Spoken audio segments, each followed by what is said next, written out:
Hello guys, welcome to my yay. This is the day 2 vlog sa among pagstay here sa Ubek. Nagpabilin mi diri for 1 night and 2 days. And so far, grabe ka-relaxing ang vibes.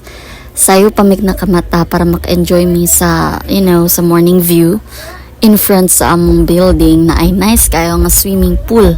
Tanawa gani, fresh and peaceful kaayo ang lugar. Naasab sila free access sa ilang gym ha. Pwede ra musud anytime as long as naa kay registration. Nakapasyal mis gamay sa ila ang amenities and na-appreciate jud namo ilang effort to keep the place clean and safe.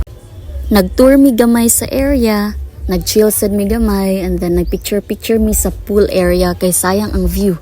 Instagrammable as in, legit. Nindot kay pang post Instagram. Onya after ato nag-decide mi nga manglakaw after picture taking. Kay moadto mi og mall. Na sila'y duol daari nga Gaysano Mall. Kailangan man gid mi mopalit og breakfast and of course uban pang gamit. The place is indeed very clean. The vibes are cozy and it's complete with amenities. There's aircon, comfy beds, a nice bathroom, and everything you need to really rest. Grabe kagwapa sa view. Dayon ni proceed dayon mi deara sa ilahang gym. Kay nagplan jud mi nga late. Pagka late ana, mga gabi naguro to nag-gym dayon mi ana. Kay nice kayo lang gym, wala kaayo tawo bitaw perfect gid nga. Kaya maglaw-ulaw mag-gym. Perfect kayo mag-gym. Kay di raman dayon kakiwahan. Mong okay ra jud kaayo. Good morning, kabayan. Mabuhay ang Pilipinas. Mabuhay ang Pilipinas kaayo jud. Happy Independence Day to all. Ang ngayon kaayo si Kuya Edsel. Mura siya og ambassador ang ngayon jud kaayo.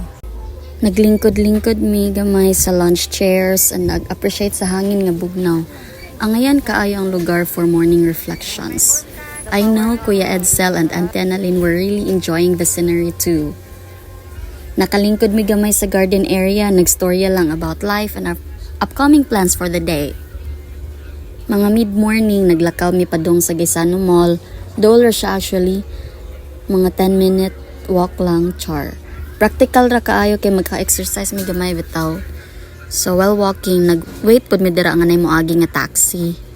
Paggawas namo, nakita jud namo ang whole view sa Amalfi Coast. And grabe jud kanindot, ma-enjoy gid ninyo ang scenery.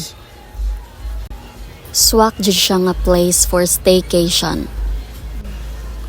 And then, mao dinhi ang couple, si Auntie Annalyn and si Kuya Edsel. They were really enjoying the view. And nagtagad ra gid mi daara og taxi while walking. This is mid-morning, naglakaw mi padung sa gawas sa Amalfi. Relax ra gid kayo ang vibes sa paglakaw. Gauban-uban lang mi, chill lang mood. Nagwalat mi og taxi ana nga time ang good, and then medyo init siya pero enjoy gihapon kay nalingaw ra mig tan-aw sa surroundings. Like daghan pug mga tao ba nga maagian. And then pag-abot sa taxi, dali ra jud mi nakasakay.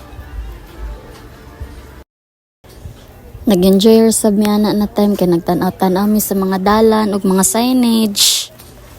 Murag mini city tour bitaw ang atake. So while nagsakay, nagtinagdanay lang mi og istorya sa driver. Si Auntie og si Kuya Edsel kay nagplano na unsa paliton. Ako kay focus ra gid sa view. Mura jud og bagong lugar nga akong gi-explore bitaw. Gisungog pa jud ko ana ni Auntie nga time kay gapataka ra mig pamara og taxi ba. Practical ra jud tong naka-hike mi gamay kay tungod nakasakay man dahil mig taxi.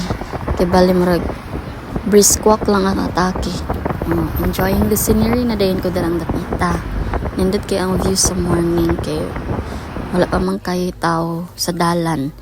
So naabot na din mi diri sa Gaysano Mall. Then dira kay namili na mig mga fruits. Nindot kaayo mag-slice kuya, okay. Grabe ka paspas mag-slice ba. Accessible and complete pud ang ilang mga gamit diri og uban pa mga palitonon.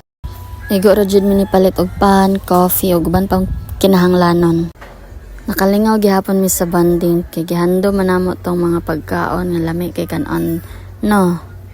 And then pagbalik na mo sa Amalfi, nag-breakfast mi together and nagplano-plano na sa para sa among next nga laag. Ang couple na sila Ate Nalin ug si Kuya Edsel, very thoughtful kaayo. Kay ngano sila pa jud ang nagpasiugda sa plano. So nangaligo na mi ana nga time sa ilang swimming pool sa Amalfi.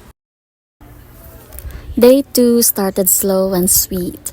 Thanks to Kuya Edsel ug Ate Annalyn sa pakuyog, mas nindot pa jud ang experience. Ang Amalfi Coast, worth it kayo. If you're looking for a peaceful getaway, I highly recommend. Stay tuned guys, daghan pa miadtuan nga sacred, historical, and unforgettable spots diri sa Ubek. See you on day 3 and don't forget to subscribe, hit likes, and comment. Babush! Mwaps!